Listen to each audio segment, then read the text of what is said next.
Qué bueno que sigue con nosotros aquí en Mega Noticias. Es para mí un gusto darle la bienvenida a Juan María Naveja. Mi querido Juan María, lunes de análisis político y vaya que las cosas estuvieron bastante ardientes el fin de semana. ¿Cómo estás?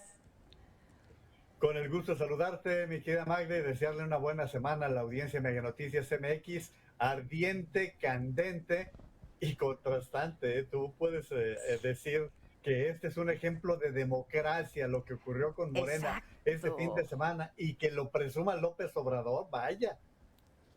Fíjate que es muy grave que justamente hoy el presidente en la conferencia matutina aceptaba toda esta serie de disturbios que se registraron el fin de semana, pero decía que fue muy poquito en comparación con la gran cantidad de gente que acudió a las urnas para poder llevar a cabo este proceso interno de Morena que sin duda deja mucho que desear. Las imágenes que terminaron viralizándose a través de las redes sociales y que nos lleva a reflexionar, no sé cómo lo vislumbres, querido Juan María, pero que nos lleva a vislumbrar y a valorar qué bueno que tenemos al Instituto Nacional Electoral. Imagínate si no contáramos con una institución tan importante para poder mediar todos estos procesos electorales, ¿cómo estaríamos en este momento?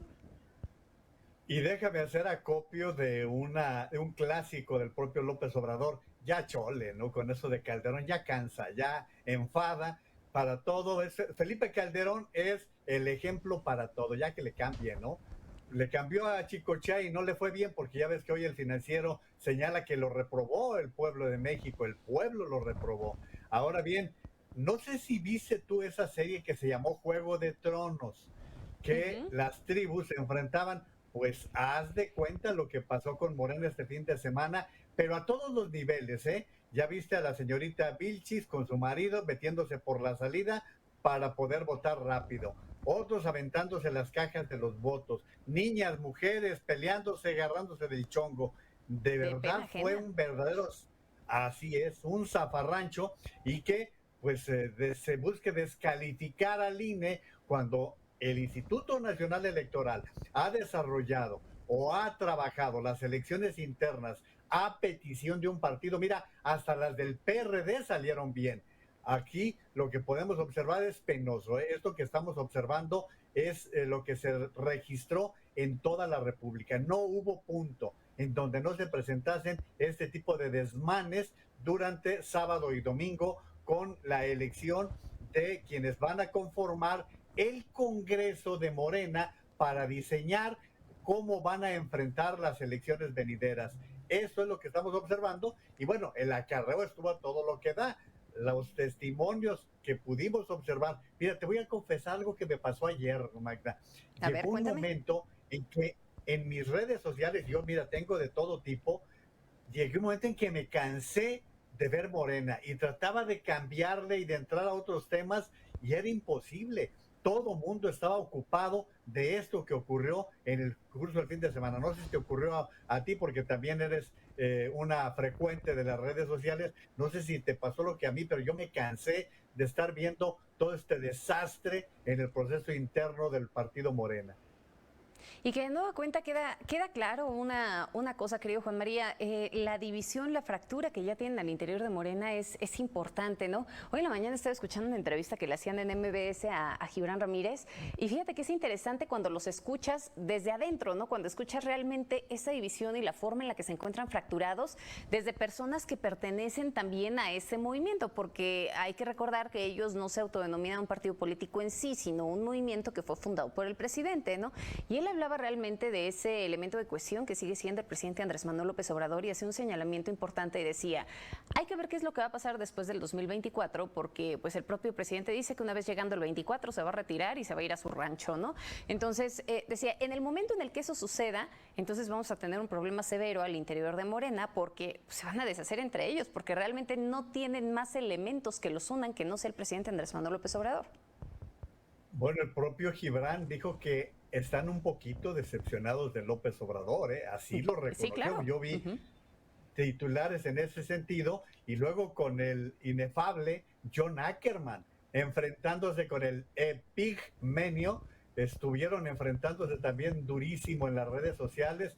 O sea, la verdad es que se están dando con todo, ¿eh? De manera inclemente, y creo que aquí quien ha salido menos golpeado ha sido Ricardo Monreal. La decisión del senador y líder de Morena en el Senado fue sabia al no querer involucrarse en todo esto, y pues de las corcholatas parece que es el único que quedó a salvo, porque el secretario de Gobernación se propuso para ser congresista, mientras que quedaron al margen Claudia Sheinbaum, que de plano ella prefirió cantar, si cantar se le puede decir a lo que subió en las redes sociales, y el propio secretario de Relaciones Exteriores, Marcelo Ebrard, prefirieron mantenerse un poquito al margen. Pero sí, de pena ajena lo que ocurrió este ¿Pero fin te de semana, imaginas? y pues ¿Te imaginas realmente qué pasaría? O sea, vamos a futurear un poco. Imaginemos o supongamos que no va a ser así, pero supongamos que verdaderamente el presidente ya una vez que llegara el 24 dijera, ¿saben qué? Me retiro, ahí se quedan, partido aparte, yo los observo desde lejos. Imagínate nada más lo peligroso que puede llegar a ser. Estás hablando del partido político pues más fuerte en estos momentos, el que tiene mayor cantidad de presupuesto y con este comportamiento creo que eso puede llegar a ser sumamente preocupante. mira, Bill, ¿cómo los advertías tú en tu Twitter cuando hablas de que qué va a pasar para el 24? Y es lo que nos preguntamos muchos, mi querida Magda, porque no va a cambiar la tradición en México. En cuanto exista un candidato de Morena, la fortaleza de López Obrador va a caer. López Obrador ya no controla Morena, ya está por encima de él. Si bien es cierto que todavía puede participar en la designación de candidatos, él va a ser el dedo elector para el 24, el dedo elector para Coahuila y para el Estado de México. Eso El no tema es cabe la menor después. duda. Ujú. Efectivamente, el 1 de octubre del 2024, López Obrador en la chingada, si se llama su rancho, o en donde quiera que se encuentre, va a tener mucho menos poder para poder controlar a este partido. Va a ser incontrolable, por eso te decía que Juego de Tronos parece una poesía y una poesía romántica en comparación de lo que se observó con las tribus de Morena este fin de semana, mi querida Magda.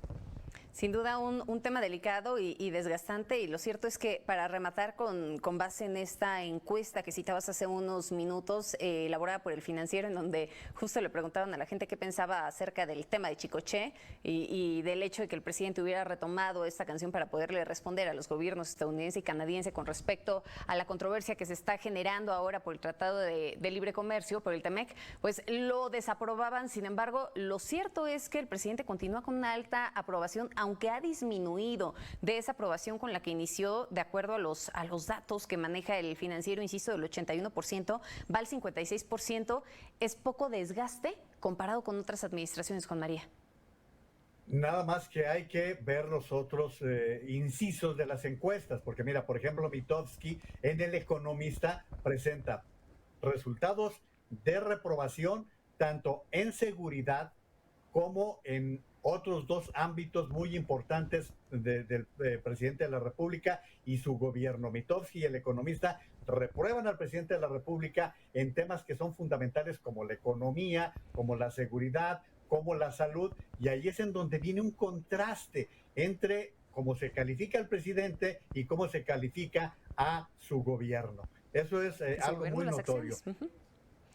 A su Y déjame gobierno, entrar a... Sí, sí. Perdón, sí, adelante, Juan María.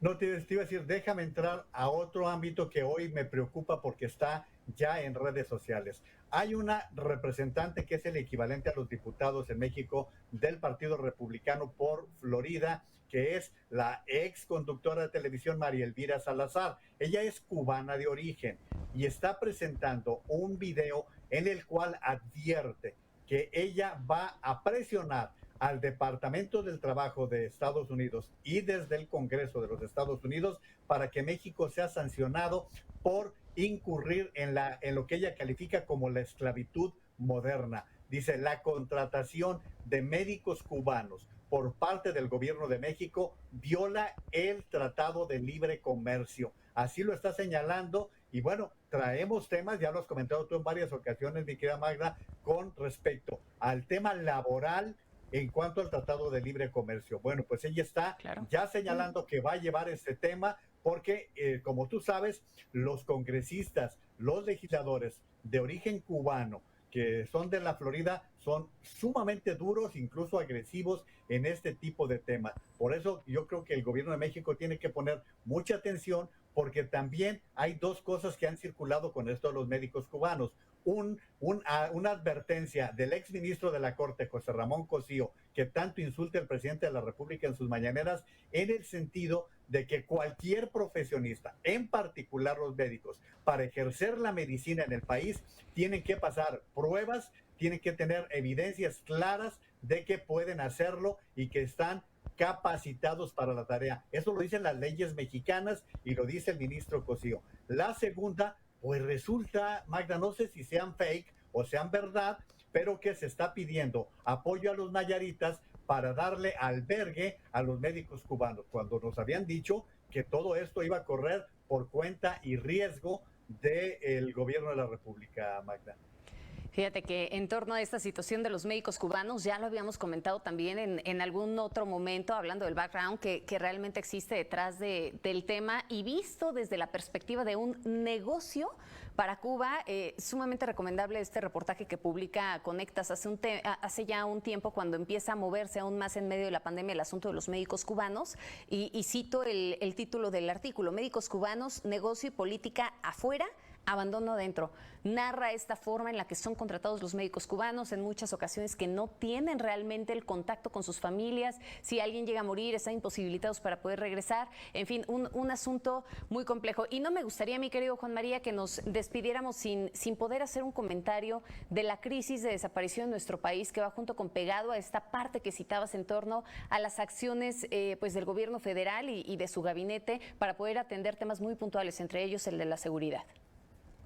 Rapidísimamente, mira, Magda, no sabemos si, como se ha especulado, ahora los delincuentes incurren en desaparecer los cadáveres para que no se siga abultando el número de muertos. Eso no lo sabemos. Segundo, ya quedó atrás el compromiso de este gobierno de encontrar los desaparecidos, por más que quieran decir. Estamos viendo que cada vez son más los reproches, como lo pudimos ver este fin de semana, en que le reclamaron al presidente de la República. Se acercó y le empezaron a decir: basta de promesas, queremos realidades. Fue lo que le dijeron al presidente de la República. Recordemos que hay más de 100,000 desaparecidos en México. Y esto lo ha consignado Naciones Unidas, lo han consignado los grupos de activistas en México, que tienen todos los elementos para decir: es grave lo que está pasando con la situación de desaparecidos. Y pondría un énfasis, mi querida Magda, en un tema que a ti te llega, que es la desaparición de mujeres